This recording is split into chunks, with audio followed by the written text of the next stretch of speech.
and thank you for joining Women for Solutions webinar. We are proud to share our 170th Women for Solution webinar, where we create awareness, connect, learn, and inspire action to reimagine, regenerate our world, and we need so much of that. I'm Laura Jaduru-Koch, founder of Women for Solutions, a global network of thousands of women and men, entrepreneur and intrapreneur of over 40 countries that share simple, effective, and scalable solutions to advance the caring economy, a system that values the key importance in wellness of people and nature. Simple.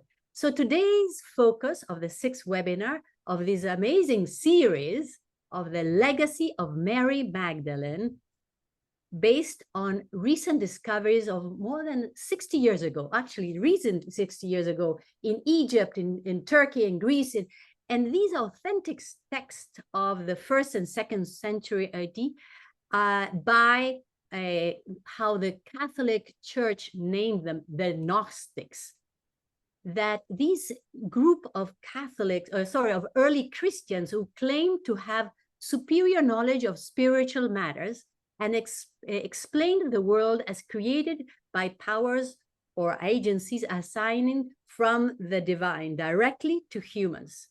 And so I would not mind be calling an agnostic with that definition. But as you know, the Gnostic were persecuted.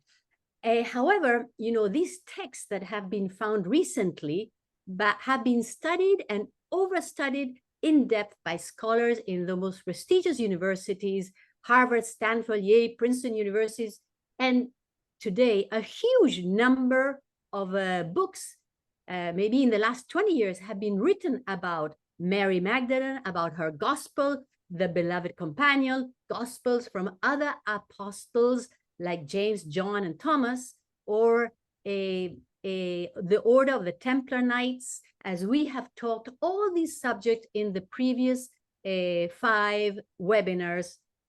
But what the core of this is the authentic teachings of Jesus of Nazareth and Mary Magdalene, the religion of love. Today, as always, our amazing scholar, Tere Egaña, passionate about women history, and especially the one rarely told in schools or universities, and women archetypes.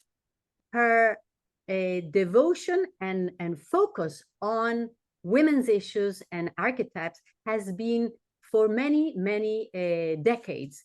And Teresa, or Tere Egaña, is founder of and CEO of Mujer Wow, international speaker and mentor of Mary Magdalene's leadership, psychologist, non-flick coach, master trainer in international certification, like the one for gender parity in the caring economy given by Women for Solutions for the last 5 years, a coach of non-flick in business. She's an amazing coach also. So we are honored to have Tere, that is also a board member of Women for Solution, and how she will be talking to us and sharing her incredible depth and knowledge on the Gnostics of the 1st and 2nd century. Teresa, the line is all yours. Thank you. Thank you. But remember, we are going to be sharing with each other, because you also have discovered so much about Mary Magdalene and women. And I'm so proud of being part of Women for Solutions. Very, very proud. So thank you, Laura, for this invitation once and again. And let's start by, for those who are listening to our webinars for the first time, we first have to understand that the word Gnostic didn't exist at the moment of Jesus and Mary Magdalene.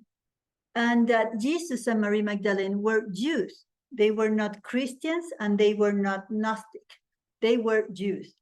And as such, they were not trying to create a new religion, but a new movement inside the Jew religion as Hebrews.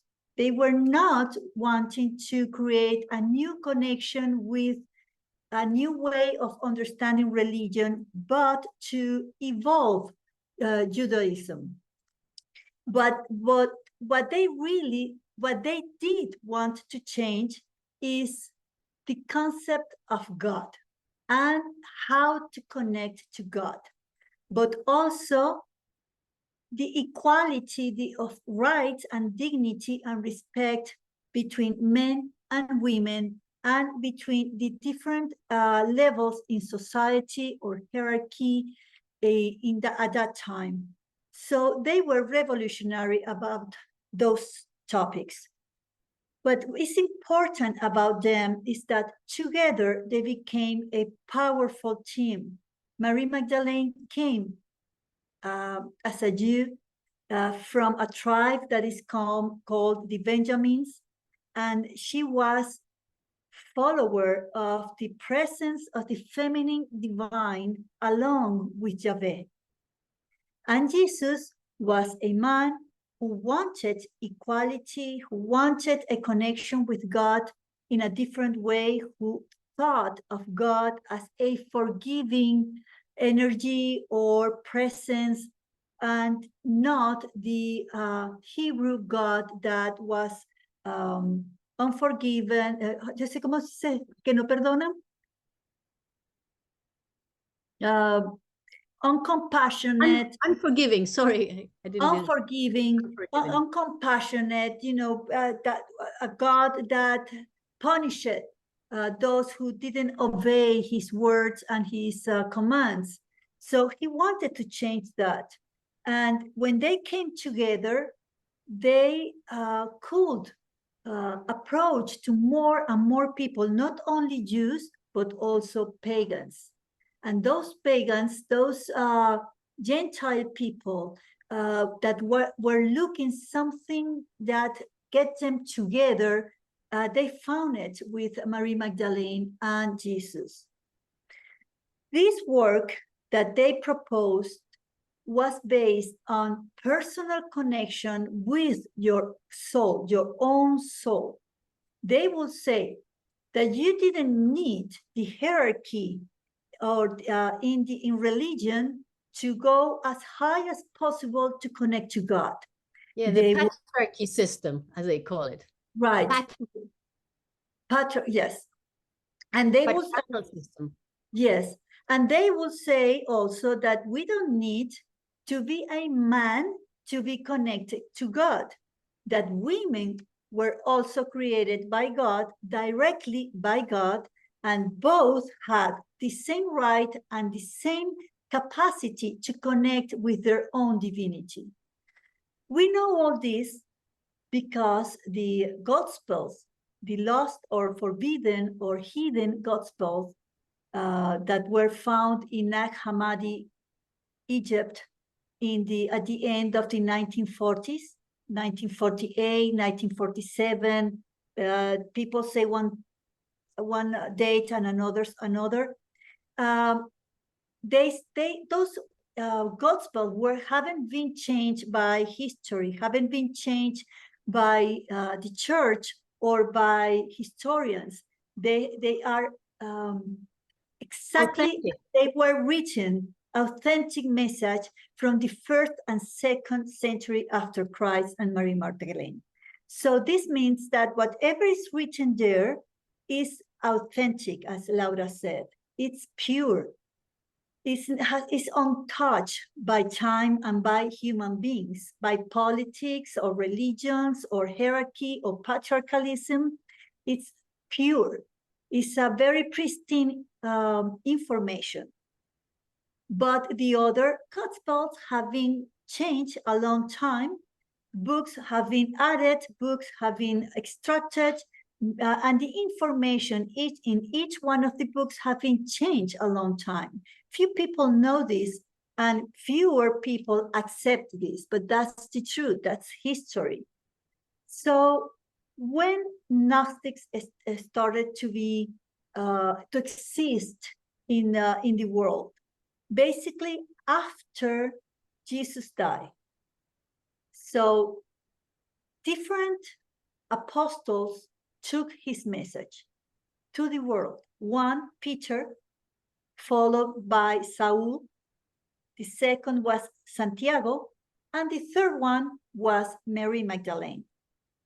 Peter, he was a misogynist, he was a patriarchal apostle, he was a pure Jew, and he didn't want to change the laws of hierarchy of the Hebrews. He wanted to use that same structure in this new message of Jesus.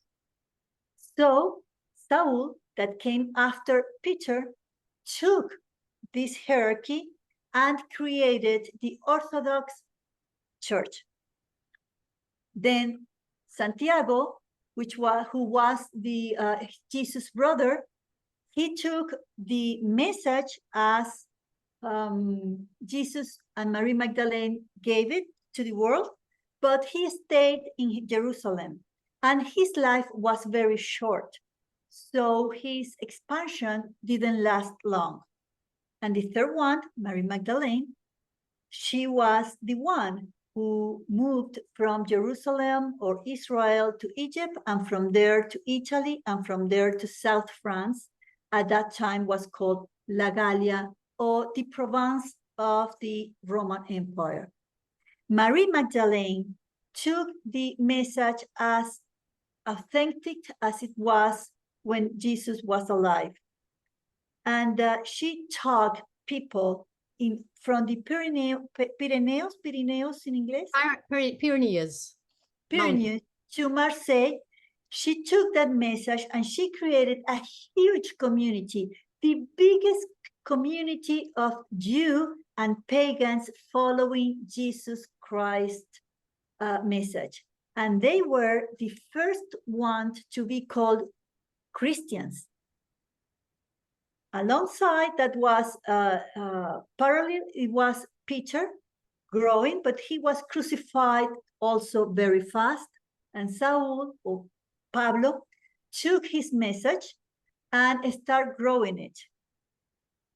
Since he called himself as orthodox, as very followers of the Jew hierarchy, Pablo had to also assume the name of Christians.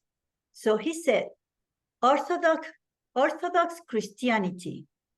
And in order for that name to have power, he had to give another name to the Christians, the other Christians, those following Mary Magdalene, that were Valentino, the Arians, and other ones. And he said, those are the Gnostics. Those Gnostic Christians are the ones that are working Jesus' message in a different way. Peter and Pablo or Saul way was through hierarchy, the structure of a church, office, and the power of men in church. They established a well structure that was easy to follow, that was easy to obey. They established laws, rituals to go to a temple that they created with an altar and design that was created to receive and to hold the people inside of them into the message they were given.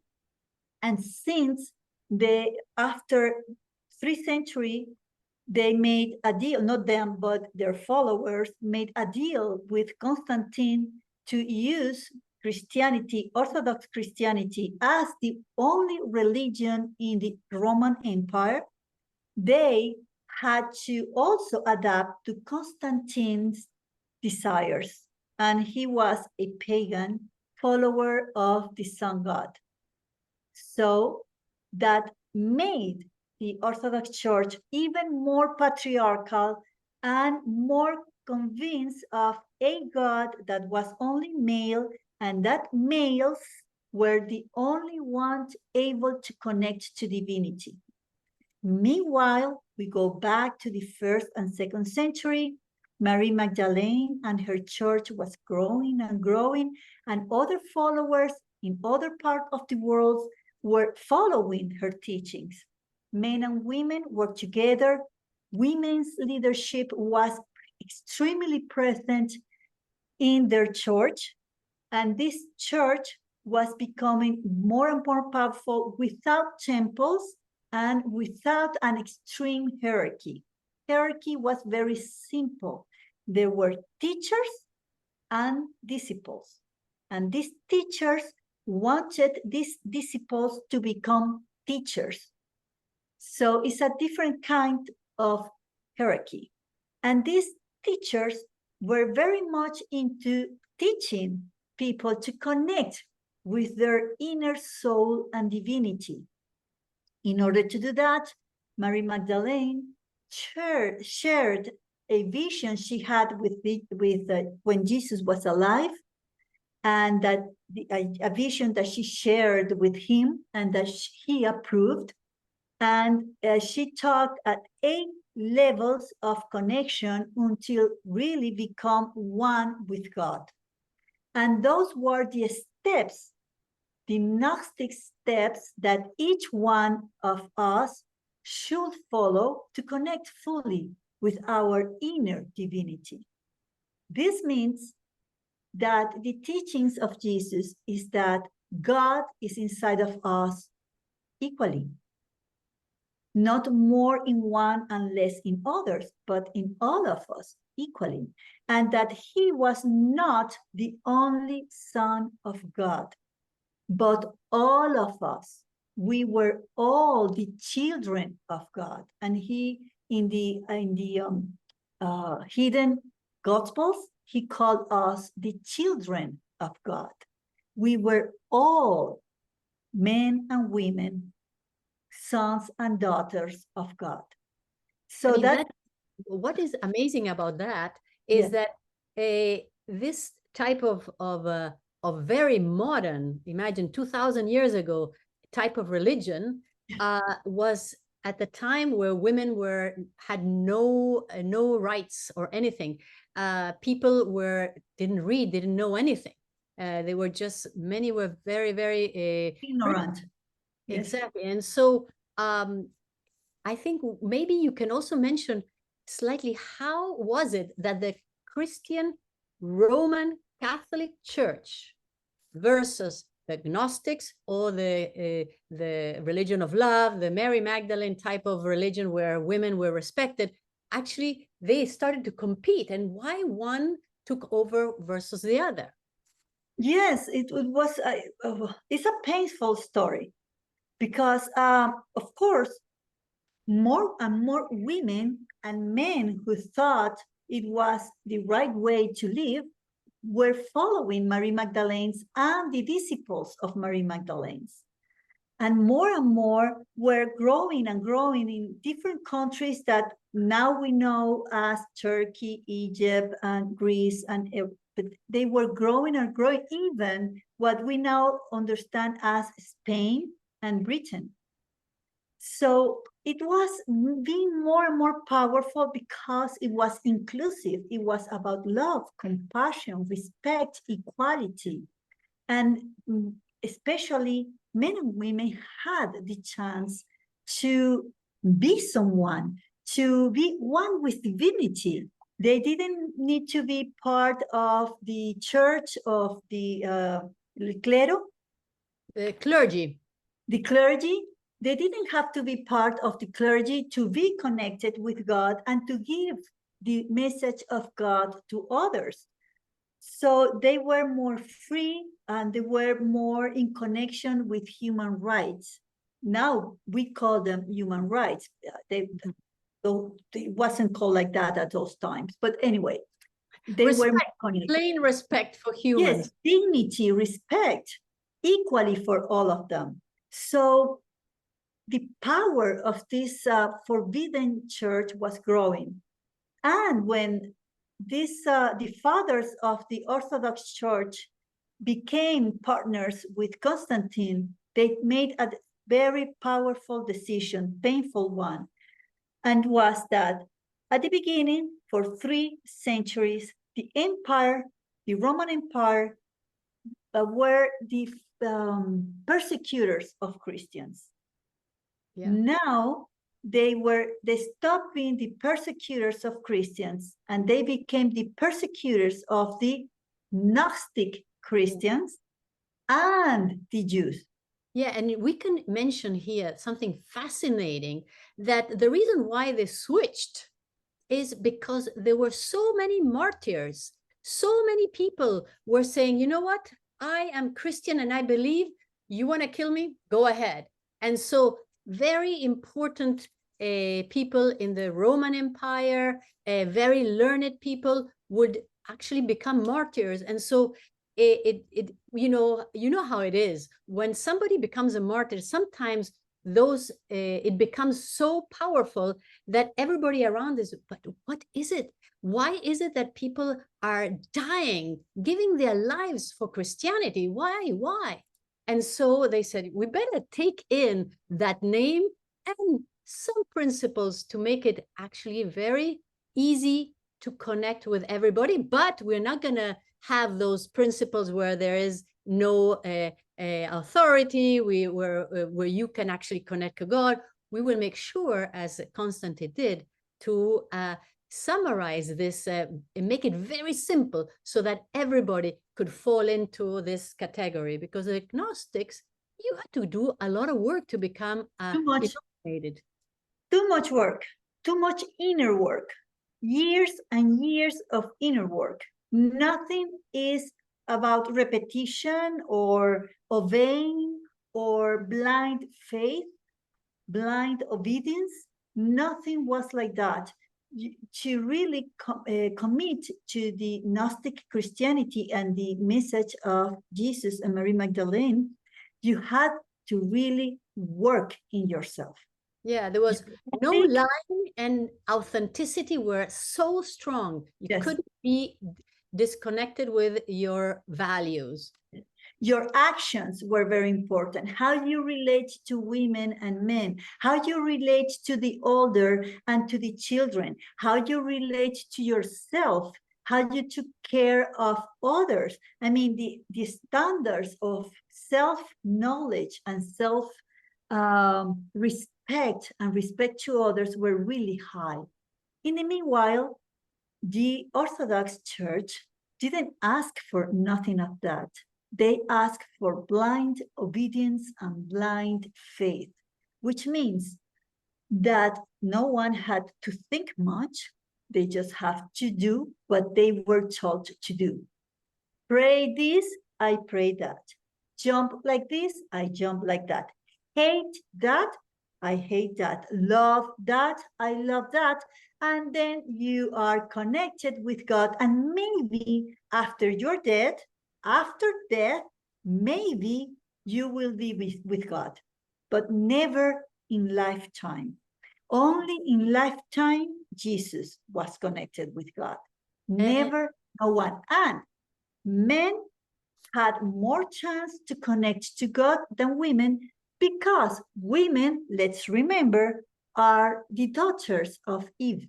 And Eve was the one who brought sin to the world, shame to the world, the punishment of being thrown out of Eden. So women, from paradise. So women had little chance to really connect to God, even after death.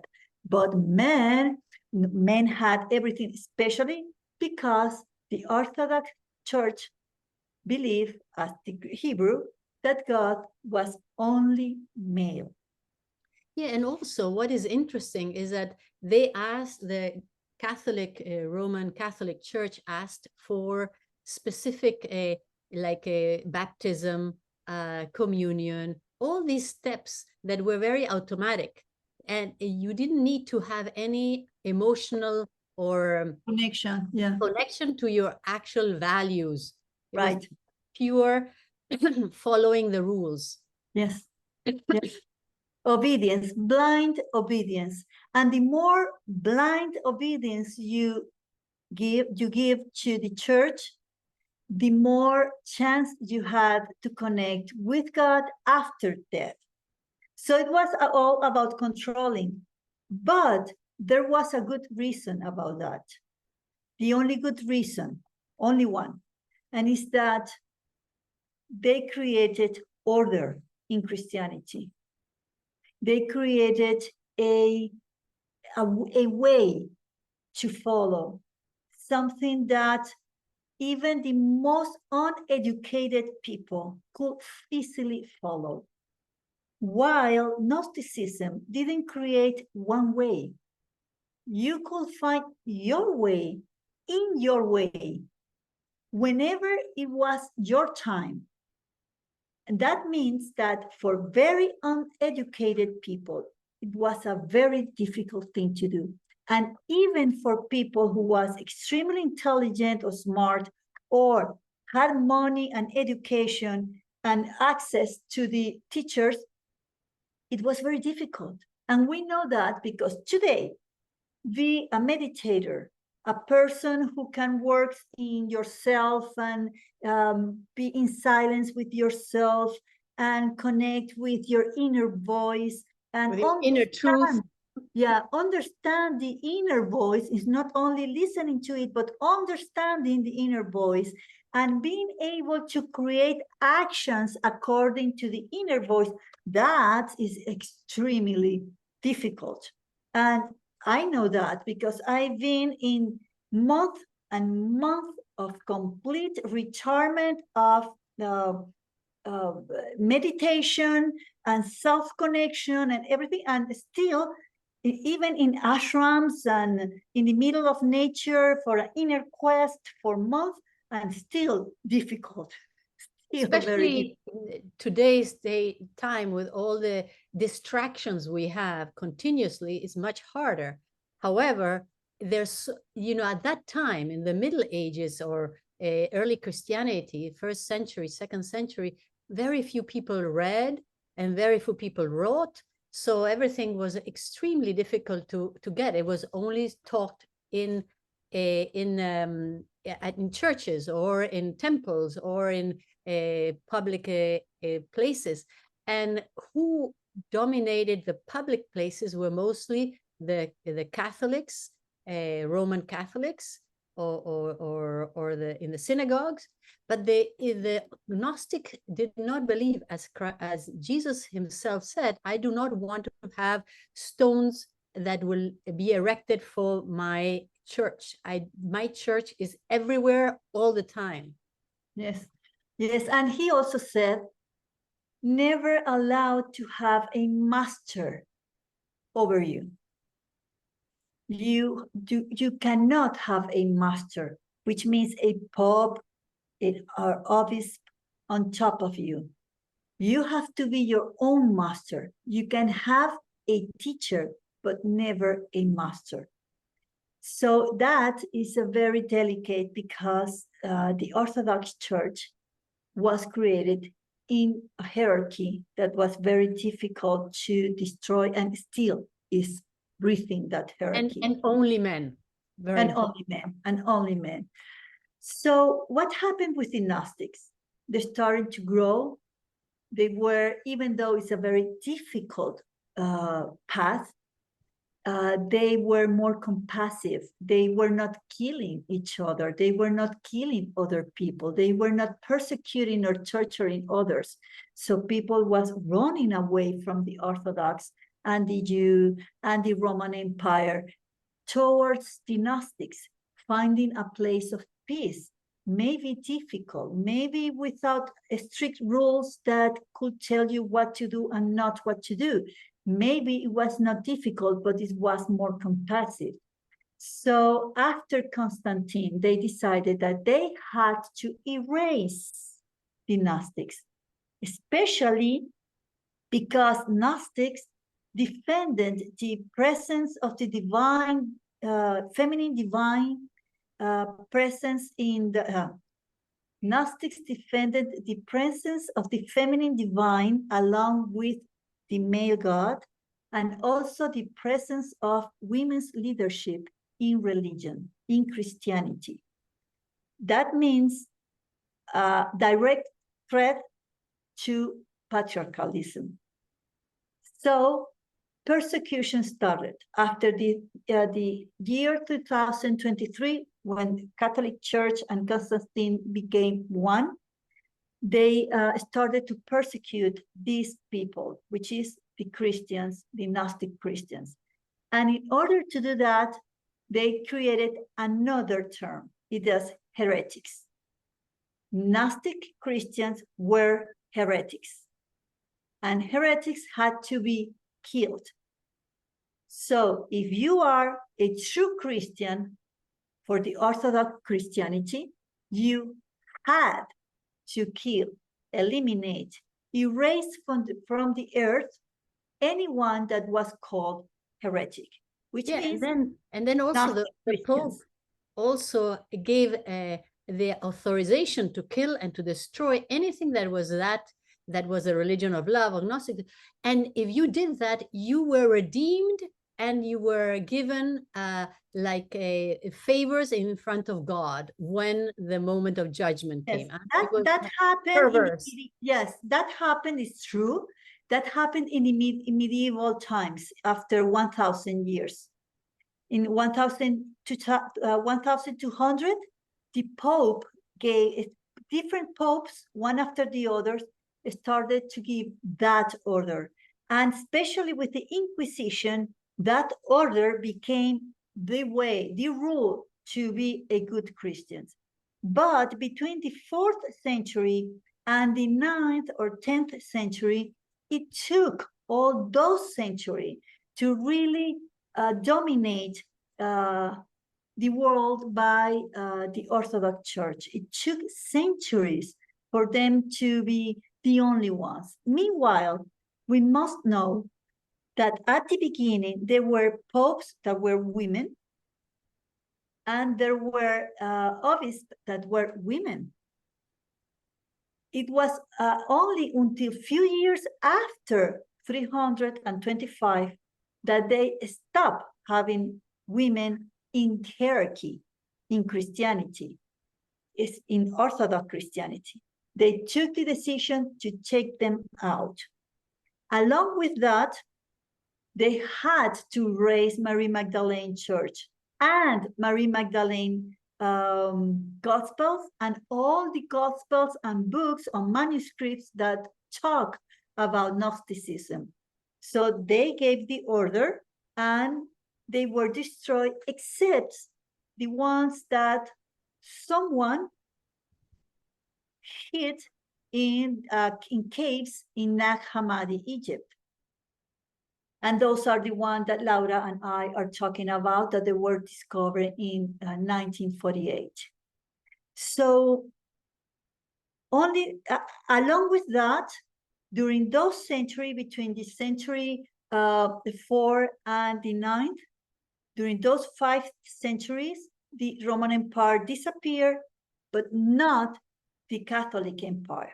The Catholic Empire became more and more strong and became more and more powerful in more and more places. So powerful that they were on top of kings and queens in every country. I mean, it was the king and queen, and on top of them was the Pope. King and queens had to ask permission to the Pope to marry, to divorce, to make a decision to invade or to conquest any territory. I mean, the Pope became the higher authority in human beings. And this gave the Pope a power that, of course, he didn't want to share with no one else. So along in those years, they had to go after not only Mary Magdalene's church, but also the goddess religion. Any religion that protected the presence of the feminine divine, and any religion and belief that protected the power of women. So bit by bit, century by century, generation after generation, anything that had to do with feminine divinity and with women start being pressured and disappearing in power, in presence, in this is, oh my God, where is the chat? I'm trying to read the chat. Here is the chat. Someone wrote, okay. This is such important insight to see that historical repression of women and feminine values in the church is an arbitrary expression of the power elite. Yes, that's right, Elsie, that's right. And it was a very slow but very effective movement. Then, with the Inquisition appears because in medieval times, there was a very strong rebirth of the feminine divinity and Mary Magdalene. And many artists, sculptors, and painters started to paint again the story of Mary Magdalene. And symbols and writings and sculptures started to appear here and there. And the church says, again, the feminine power and the power of women is starting to grow. We have to dominate this again. So the Inquisition was created. And one of the first rules of the Inquisition was to shut down the power of women. Yeah, for example, with all these theories about witchcraft, any women that had any intellectual capacity or will or interest, or even that she has been given the knowledge of healing was eradicated. Imagine women that had been given for centuries healing powers and healing knowledge had to be eradicated because the Catholic Christian Church wanted only that you could be heal your body from any illness by praying. That was the way to resolve your healing problems, and women were destroyed on the way. Right, and thus other religion came up. Dissidents of the Orthodox Church, like Lutero, okay? Martin Luther, and he took his own way, where women have more rights, and new other religions came along, and Christianity started fighting. So in order to, again, shut up the Gnostic religion, the Gnostic Christianity, as well as women, they had to create this organization that was called the Inquisition. And the Inquisition had a book that was called Maleficum Maleficae. And Maleficum Maleficae is a book where every good Christian could find the way to torture and kill women that could be or were proven to be witches. Yeah, connected with the devil. That's what it was.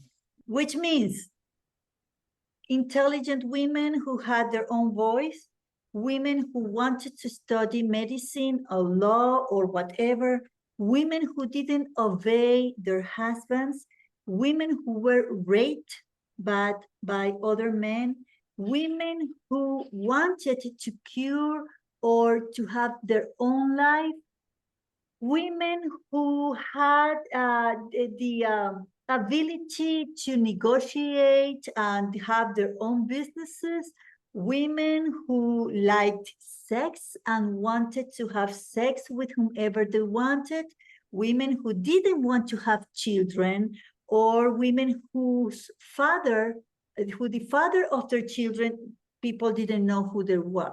So there were many reasons to kill a woman. Any woman who was a woman was in danger of losing their life. So they had these horrible ways to torture and kill women, because the Inquisition in the Maleficum Maleficae was not only about killing a woman. They had first to be tortured. And this was the law. It was not only killing, it was torturing, and then you could kill the woman. Yeah, and the most interesting thing is that so women who really had this passion to learn and to improve had to be secluded in convents. So Yes. you have Maria Teresa de Avila, you have really amazing scholars.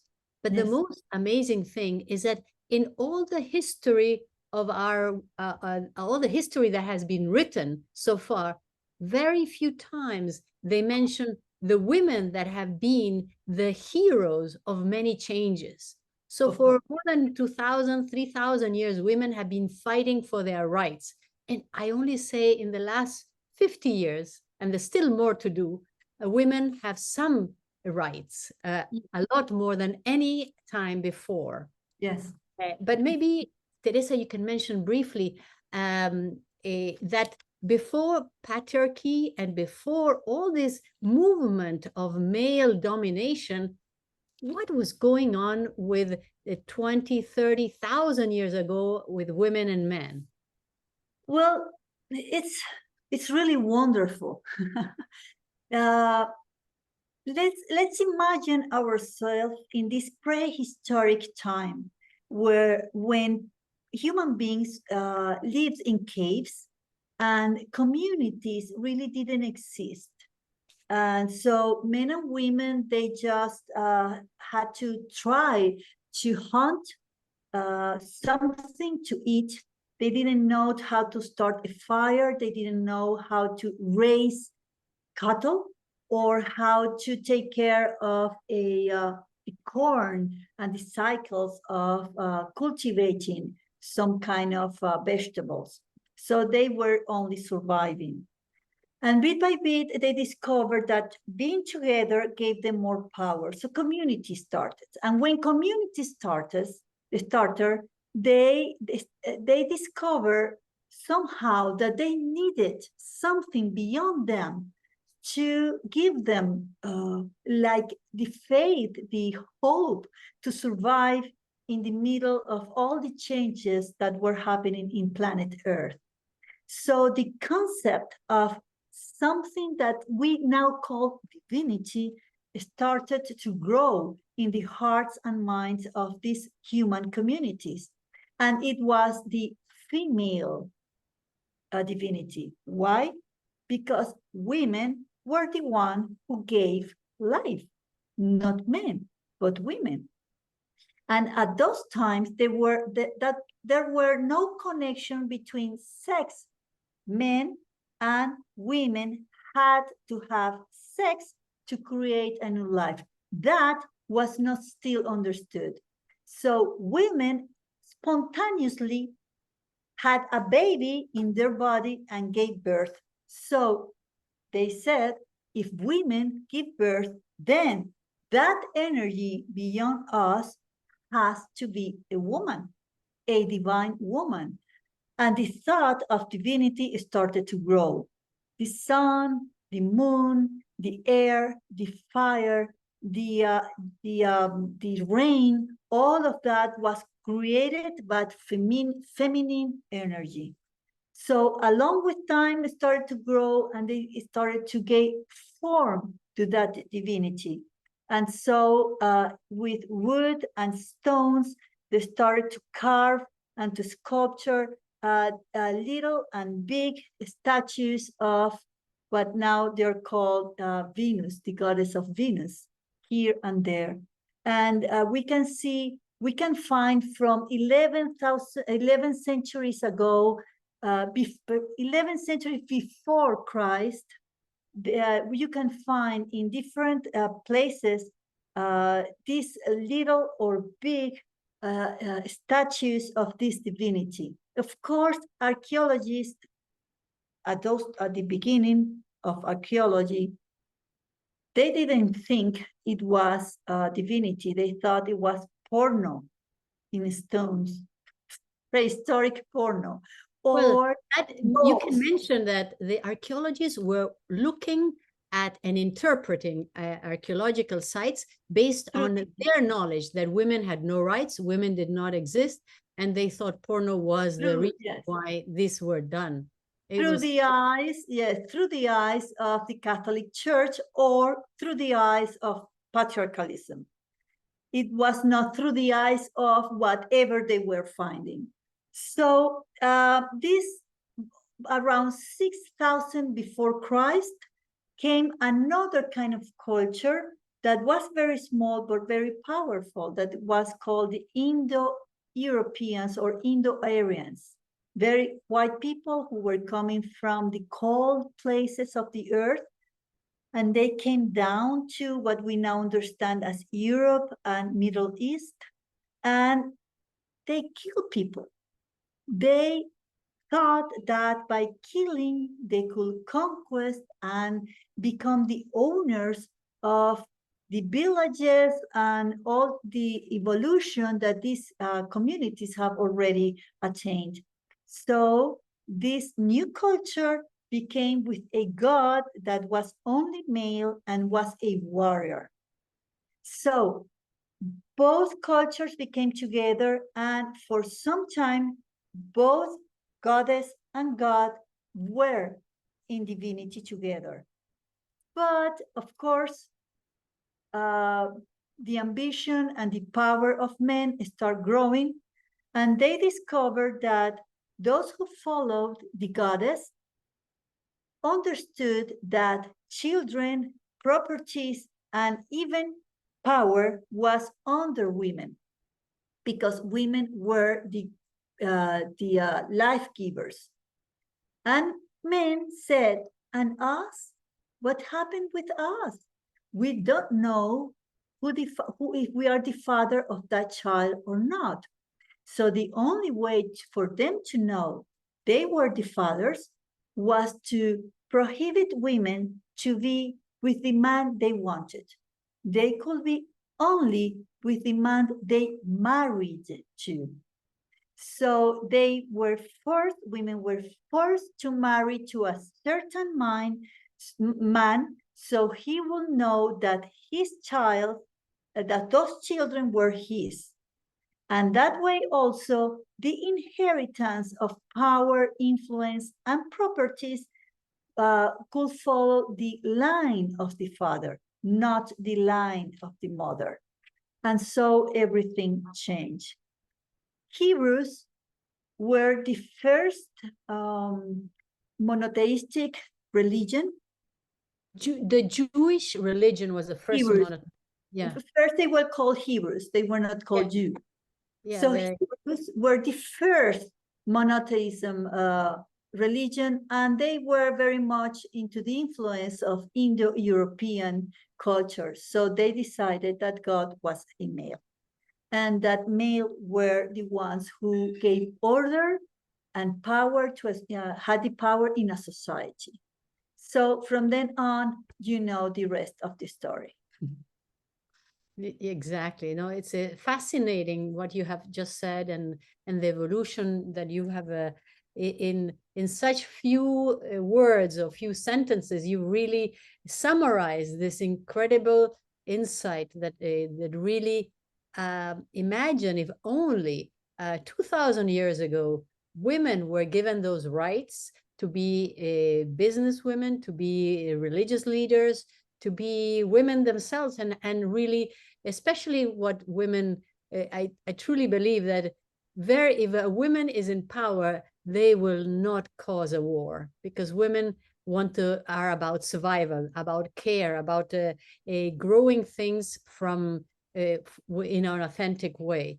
Yeah.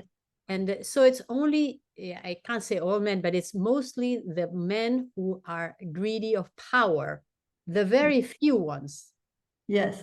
And it's beautiful that now we women have the freedom to share how you and I and all those who are listening, that to share what we're sharing. Now we are not being persecuted. Now the Malefico Maleficae cannot come after us. You know, we are not being burned.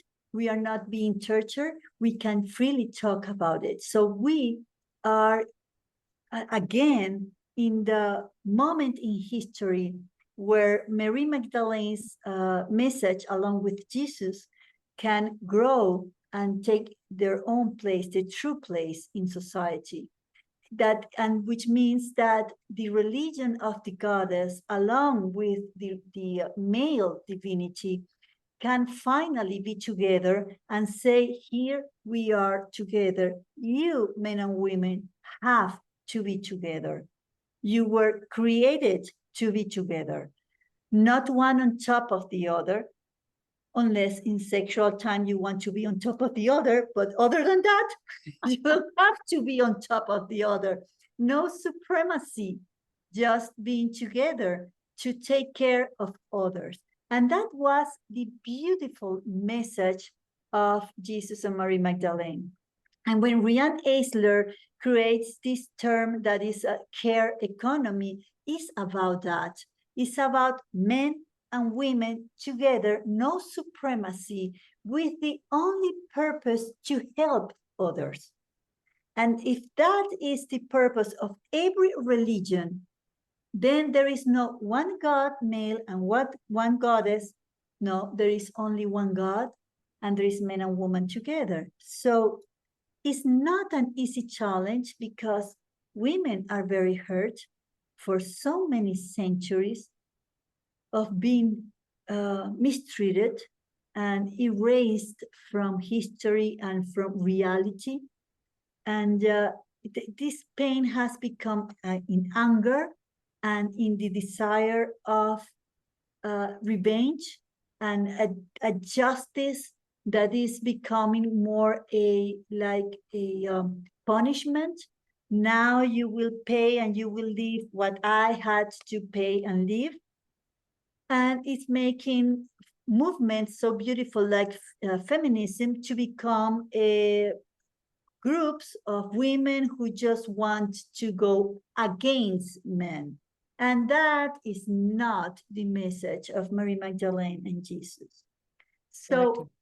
For me and for Laura and many of us, our message is togetherness and caring economy, no supremacy. Yes, we have to have authority here and there, depending on the moment of life, but it's not about supremacy. Yes, there has to be certain hierarchy to keep order in society and in the world, but it's not about supremacy. So going beyond supremacy, color, religion, gender, or whatever, has to be erased from our minds, and then learn to live without it, which is a complete different world that we don't know about. Yeah, we're still seeking to move there, and that's why Women for Solution and Mujer Wow is created to actually expand, scale all this knowledge to create conviction in the heart of women and men that this is possible, that we can be living in a caring economy where the values and visibility of the care for nature, as we know, otherwise we'll be burned alive, or the importance of the care work for people, and the importance of education, freedom, and all these values that need to be visibilized and reconnected with everybody's heart, will make a big difference. So we have a few more minutes left. If there's somebody who would like to make a question, please write it in the chat. If not, we will close maybe, because this is the last English version of the of this 6 seminars of the impact of Mary Magdalene's leadership and her legacy throughout history. We're going to be repeating the same topics, but in Spanish starting January. But I would like to make another announcement that is something very special, just a slight, very basic announcement that in July 2024, we will have, together with Mujer Wow, Women for Solution, and other organizations, we will have a summit on the leadership of Mary Magdalene. And we invite you all to participate. It will be a very, very special day where we'll have a lot of speakers really connecting with all these leadership concepts of Mary Magdalene. Anything else, Teresa, you want to share? No, I would like to listen or to read the women who are connected, because there was a man who right now is not connected. If you have, I know Eduardo is there. So Hila, Dejanet, or Eduardo, if you have any question, Lig, Sara, Frida, if you have any question, please turn on your microphone, and we will be very happy to listen to you. I would like to give my very, very thank you for your explanation. I am shocking. I am very, very shocking, because we supposed to live in a modern society and with a special mentality. We are not. Jesus was very, very, very, very advanced. Yeah, he was an absolute revolutionary. That's what we call him, Eduardo. I think he was brilliant. And Mary Magdalene by his side did the same thing. A revolution. That's why he had to be killed. It was too much. That's why he had to be killed. Right. Gracias, Eduardo. Where are you from? I'm from Venezuela. Ah, okay. But right now I live in Andorra. Andorra. In Pyrenees mountains. Good. Very close to where the Cathar had to cross to escape from the Inquisition.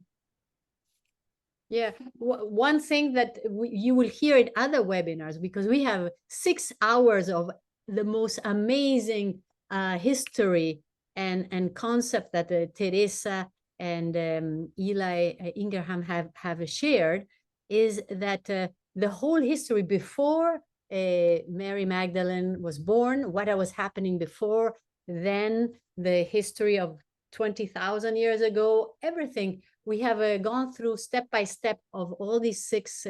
I think Leah still has a question. Leah. Yeah. Hi, this is Lee Steele. Hi. I've only listened to 2 of these, but Eli has graciously sent me the links to the others, so I'm looking forward to learning more. One of the things that I thought would be really helpful is, if possible, I know this is more work for you, but if possible, it would be wonderful to get your recommendations for books to read with more background on this. Sure. You In other seminars, in other webinars, we have given the names of the books. Great. Yeah, we have. It's easier if you write to us and we give you the list. Yeah. Okay. What we have a list created, so if we can send it out to everybody who participated in these webinars as well, as a part of the, and also to, if you speak Spanish, to hear the next section of all the webinars in English, in Spanish, I mean, of the same. I don't speak Spanish yet. Yeah, that's okay. But you can listen to the other webinars. They're all I think they're all fantastic. They're Yes. I'm giving you 3 authors that you can find easily in Amazon. Oh, wonderful. Thank you. Okay. There are others, men who are wonderful. Okay. You can say Eileen Pagels, Rianne Eisler, Karen King, and because just the people who only will listen to this webinar, not see the Lawrence Gardner, and a few others. Just if you put Mary Magdalene on Google, you will find a lot of. Yes, I'm really afraid of that, Laura. Of the movie. You can mention that. There are many authors that I do not recommend.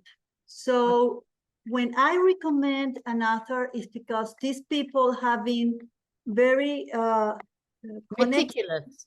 connected with history and not with prejudice. Okay. So they truly translate history into a book and not with alliance with the church or with a religion or with discrimination or prejudice. So these authors and others are very interesting. We can give you others if you write to us. Okay, this is fantastic. I've written these down and I'll start there. And if I need more, but yeah, I've got to listen to the other recordings. Thank you so much for doing this. It's really fascinating and shocking. Yes.